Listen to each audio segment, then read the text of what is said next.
Hi, I'm so happy you are joining us here at the West Elmira Library.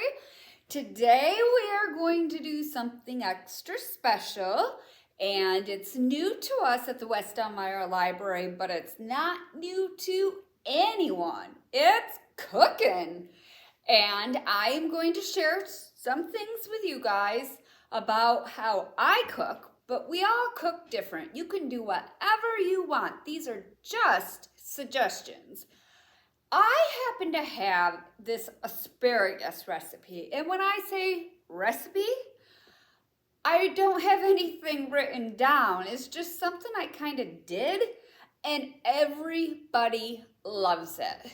Every time we get together, they're like, will you do your famous asparagus? And I'm like, it's not famous asparagus. It's just plain old asparagus. So I am going to share with you that recipe. I want to tell you a few things, and the first is, whenever I am in the kitchen, and whenever anybody is in the kitchen with me and I'm preparing food, I always have an apron, which I'm going to put on. You can use any kind of apron. Hey, if you want, you could use a garbage bag. It doesn't matter. But no matter how hard you try to be careful in the kitchen, you're gonna splatter something, and I just prefer not to have to worry about it. And these aprons help. There's another thing I do, because I absolutely have a thing about my presentation and how my food turns out. I don't want any hair in it. So I always brush my hair. I pull it back. And this is a little hint that you can do or not. But like I said, if somebody comes over to help me, I make them do this. I take a scrunchie that I've already made sure there's no hair in, and I put my hair in it, and then I take a lint roll, and I take the end, and then I go on my back and my front and on my arms. And it never fails, ever has it failed, that I look at the lint brush and there's at least, there's a few more than just, there's probably at least 7 hairs on there. That is 7 hairs that is definitely not going to be in our food. So let's just assume we've all washed and we're ready to go and everything's sanitized, because I did do that, but we're not going to go through all that. We're going to start with the asparagus. So it comes in the grocery store looking like this, at least always has for me. They put rubber bands on the top and rubber bands on the bottom to keep a bundle. And be gentle, especially at the top when you take the rubber band off, because these will break easily. Believe me, I've done it. Whoop! Almost lost one. So you can keep those if you want. I'm going to put them aside. Another thing that I always have is a towel on the side. This is a kitchen towel, but not being used on my dishes.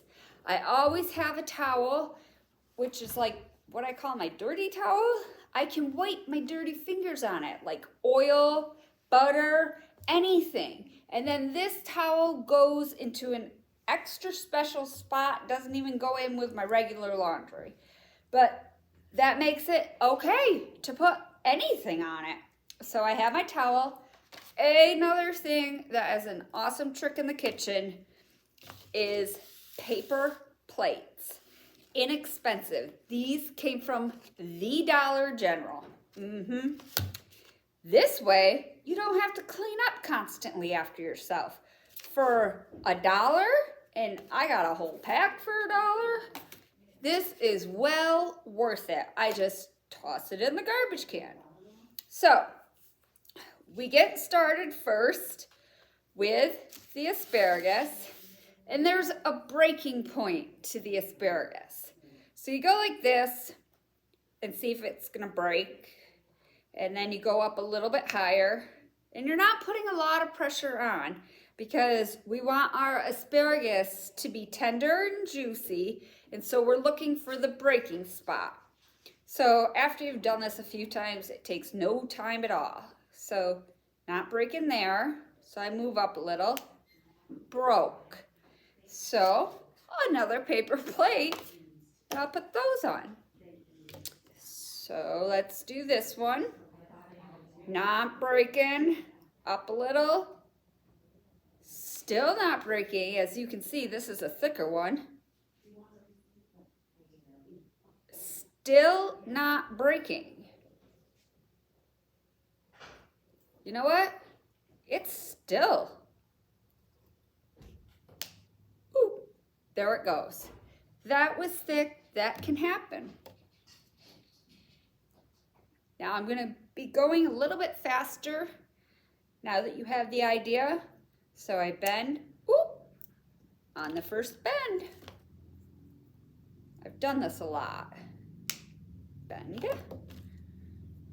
So if you want to do this asparagus for a side dish, you can do 4, 6 pieces. What I usually do is I usually get 2 bundles because I kind of have a bigger family. And I do it as a side dish, but I put it in a big platter. And you can use a platter like this and put them on, display them.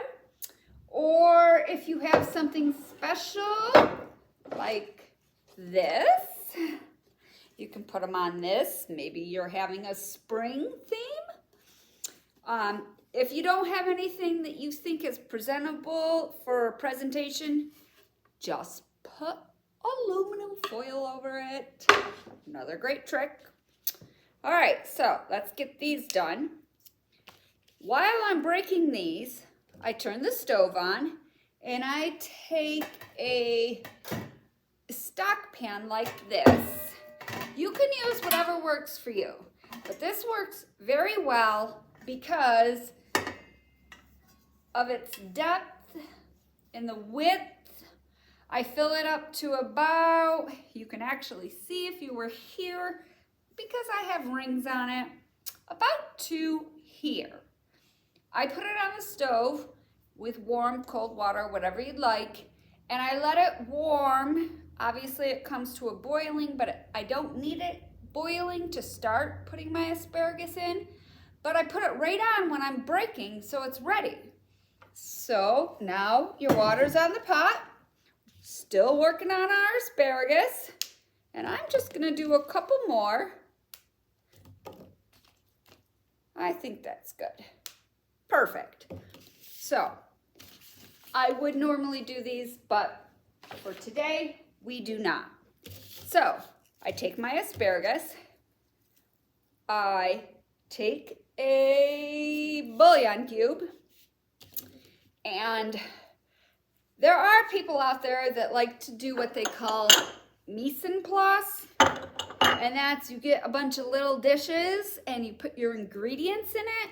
So the bouillon would already be in there. I have, see, salt in here. I could have put my lemon juice, my Parmesan cheese, and my oil, but you know what? That's not how I do it at home. So that's not how I'm doing it today. And see that salt? Right on the apron. Perfect. Open the bouillon cube, toss it in the pot. And you can bring it to a boil, but you know what? I throw my asparagus right in. Just like that. Boom. And I just keep an eye on it. I always have a fork. I like to use a larger fork because the steam is hot and you need to be careful. You can also use a pot holder. But I usually just kind of stand back and I go like, and if it goes through and it feels tender to me, I pour them out. Then I have a colander already in the sink. I always make sure the sink is clean. Toss them in the colander. Now you've probably heard before, that's blanching, a form of blanching, and a lot of people think that you should put cold water on or put it in an ice bath. I don't do that. I don't overcook it. I get it al dente, which is a little undercooked, and then while it sits in here still steaming, it cooks a little bit more, and then when we put it in the oven to brown it, it's gonna cook even a little bit more. So after I do that, stir it a little bit so that bouillon cube dissolves and is all through the water. I take it out, dump it in my colander, and now I have my cooked asparagus. So at home, I take a baking tray, cookie tray. This might not be what yours look like because this is super, super old. It was a great-great-grandma's of my husband's. I take that sheet and I put aluminum foil on it. Whatever aluminum foil you prefer is totally fine. You'll find you like some better than others. This is another trick, which I don't normally tell people, and now I'm telling everyone. I take a cooking spray. Now I have a preference, but I'm not going to tell you my preference. You can do whatever works for you. I don't like to use a lot of this because I feel like it goes into your food and I just don't like it. Kind of has a fake taste. But I like to put a little bit on because this recipe calls for cheese and I want to be able to take it off the tray and put it on a platter to present it, and I want it to slip off nicely. So I just spray lightly. That's it.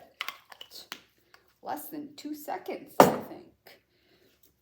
Then, because I like presentation and when anybody is in my kitchen, I ask them to do things a certain way. I like them to line up. Now, as you can see, the ends are not lining up. That's because of our breaking point. So when I present them, I like to line them up, but I don't like it to look perfect. So I take the ones that are a little bit longer on the end and kind of move that one up, and maybe move this one up, and maybe this one a little bit, and then move them back together. Another trick, take the wider ones and stick them in the middle. So here's a wide one, we'll put that in the middle. This is wide, we'll stick this in the middle, and the rest are slender. So there we are. My ends up here are at different angles, and then these are not in uniform at the end. I'm not sure you can see, so I'll try to hold it up. See, the tops are different and the ends are different. So now I take lemon juice. A lot of people think fresh lemon juice is the best, but you know what?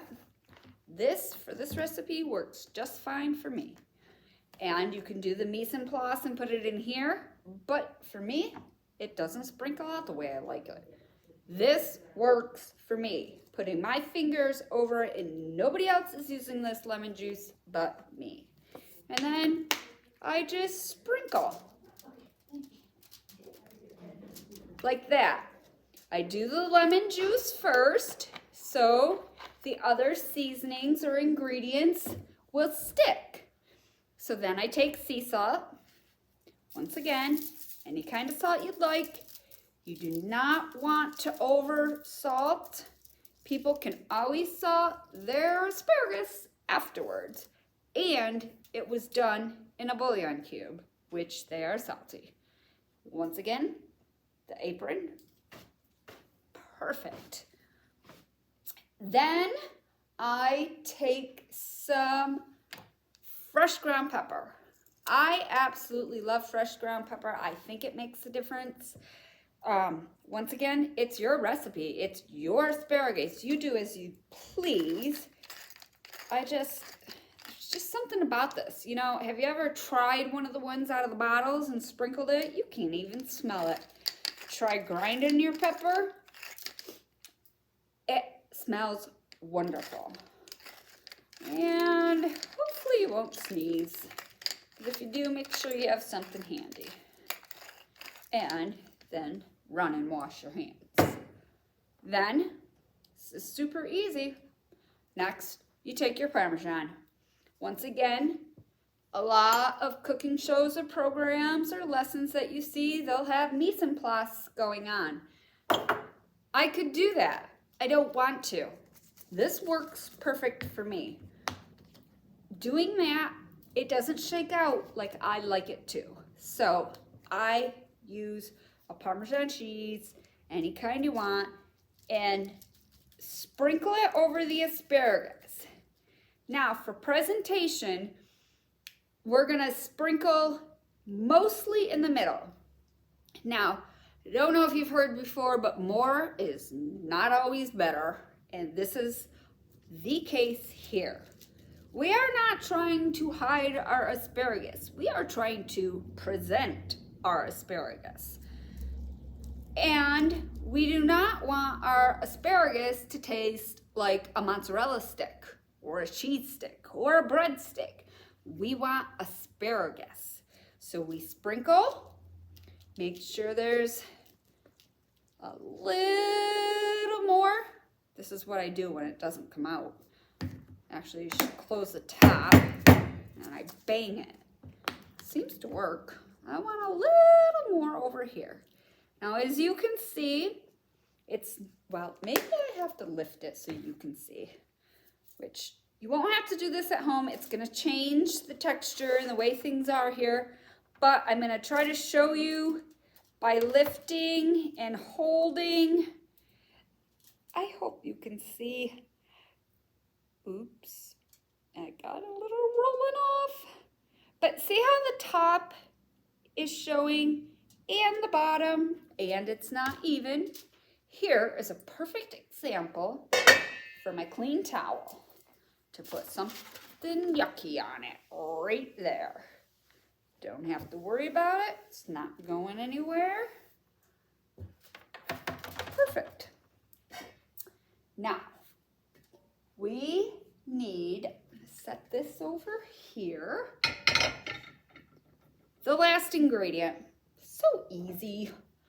Might sound complicated, but this is easy. I can throw this together. Besides the boiling, you can do this start to end in 10 minutes. There's one thing that is time consuming about this, and you have to be careful about it. Everything else just throw together when we put it in the oven under the broiler, because as you know, it's already been pre-cooked. I use extra virgin olive oil. You can use whatever you prefer, and I could do the mise en place and pour this in here like this and then try to sprinkle it. It doesn't work for me. I can't get the drizzle that I want, so I don't do that. Once again, my towel. I like to put my fingers over the oil as I do the lemon and sprinkle. Start from the middle because that's where the cheese is. And not too much. I'm going to try to show you. I'm not certain you can see it from home, but I'll try. Once again, a very, very good towel that keeps me clean. All right, here we go. I'm going to try to show this to you. This is how it looks with the oil on it, and the oil's gonna drizzle, but real quickly, can you see it? And you are going to get your cheese and your oil spread on your aluminum foil. That is perfectly fine, because what happens, you want this to brown in the cheese that got onto the sides where the aluminum foil you see gets crunchy, and it is super good. Sometimes I have a hard time not taking it right off and popping it in my mouth because it's awesome. But for today, we're not going to do that. So now, like I said, this is the tricky part. I mean, cooking I think is easy. If you love it, you just do it. Nothing's ever the same, especially in my house because I don't use recipes. But the veggies everything's always different. Even your oven temperature is different depending on what the temperature is outside, how dirty it is. Things vary. There's always variables in this. But I take this, since it's already pre-cooked, and I put it in my oven. I preheat my oven at 375. Then my oven, the way it works, you have to turn it off and then back on to broil. So once I have it to 375, I put this in the tray. I have racks. I have 2 racks. I put the rack that I put this on, like probably that far from the top of the oven. And I put this in. I keep my eye on it, and I hit broil on low, and I close it. And then I wait. I don't want you to stick to this because I really don't know, but say a minute, and then I go and check. And then I wait a couple more seconds, maybe 20, 25, and I go and check. And it starts to brown. And I continue to do that until it's to the way I like it. A little browned, not too done, but you have to keep checking it. If you don't, you're gonna burn it. It's better to spend a few extra minutes double checking it, than burning it. Once you burn it, you might as well forget it because burnt Parmesan cheese with the olive oil is disgusting. So let's not burn it. So after that, if you're lucky enough and don't have to do cleanup, you are almost done. The last thing we're gonna do is present it. Now, if you've made a lot, you can put it on a platter like I had showed you before. And then you just take a spatula or really anything because we use that cooking spray. You can just take it off. Be careful, it's gonna be a hot tray. Like that. I have a thing with angles. I like angles. So I am going to put my asparagus at an angle. You don't have to. If you're going to do a big platter for the middle of the table, this would be all covered. If you are going to do a lot of asparagus on the tray, you can overlap it. Not a lot, leave some room for the heat, but you can do it. You don't have to do it in different batches. Believe me, I've done it. So this is how, once again, I'm gonna try to show you how it looks. It looks good. And that one is not done in the broiler. As you know, we do not have an oven here. I'm gonna set it aside and I am going to show you the finished product. And we could taste it if we wanted to, but I think I'll just wait to hear back from you guys. When you try it, you can let me know. Just type on Facebook to Chemung County Library District, West Elmira, and you can let me know what you think of the recipe you created on your own with just a little help from the library. One last thing. I always have clean paper towels on hand. And one of my big things about presentation is I like it to look good. So I just take paper towel and just wipe it up. And you don't want to just wipe. There's a little trick. You take the end of the paper towel and you kind of push. And the paper towel kind of goes under a little bit of the asparagus. Do the other side. And voila! There you have it. There is your asparagus.